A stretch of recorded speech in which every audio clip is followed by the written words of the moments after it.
madaxweynaha maamulka Puntland Saciid Cabdullaahi Diin ayaa dhagax dhigay dhismo cusub oo lagu kordhiyay bangiga dhexe ee dowladda Puntland.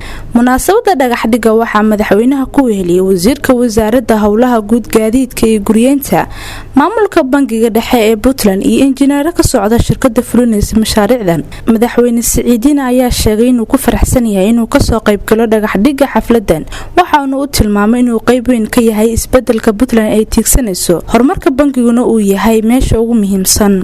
runtii sharaf weyn bay noo tahay maanta inaan xafladan dhagax dhiganay la soo qayb galno iyadoo tilmaan u ah isbeddelka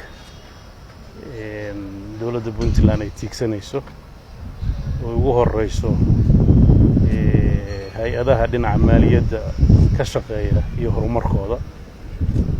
Bangiguna uu yahay meesha ugu muhiimsan ee la rabo inay horumarkaas dhaqaalaha ay jihayso oo ay ka shaqeyso. Marka muddo badan ayaa bangiga dhismihiisu uu soo jiray, waa hantidii laga dhaxlay dowladdii dhexe ee hore ee burburtay.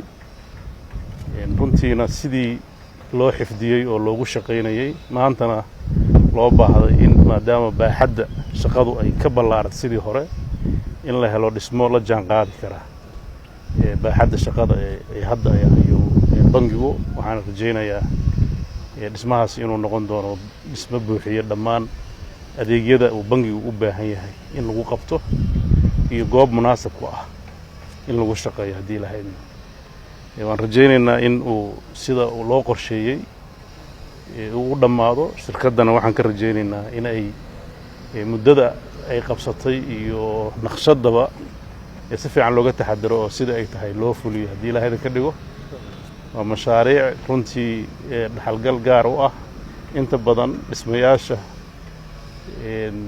in badan waa laga saacidaa Puntland oo hay-adaha ka saacida, laakiin wasaaradda maaliyadda iyo bangiga iyo arrimaha hay-adaha khuseeya maaliyadda inta badan iyo hay-ado kaleeto badan dowladda ayaa runtii maalgelinteeda iska leh. marka mashruucan waxaan rajaynayaa inuu siduu yahay u fulo, tilmaanna ay u tahay sida aan ay uga go'an tahay dowladda Puntland inay hay-adaha dowladda dib u habeyn ku samayso oo ay tayayso. waan rajaynaynaa in mashruucan uu tilmaan u noqdo tayeynta hay-adaha dowladda lagu wado haddii la haydo. aad baad mahadsantihiin inta runtii isku hawshay oo ugu horeeyaan hoggaanka bangiga oo wada jira oo runtii isagu waqtiga ugu badan gelin doono horena u soo geliyay iyo shirkadda dhisaysa intaba iyo wasaaradda howlaha guud oo iyaduna yeelan doonta haddii la haydo kormeerka. gabagabadii madaxweynaha maamulka Puntland Saciid Cabdullaahi Diin ayaa kormeeray xafiisyada kala duwan ee bangiga Puntland, waxaana kulan la qaatay madaxda bangiga dhexe ee Puntland. wadan Hira Xasan Laari, wararka dalka TV magaalada Muqdisho.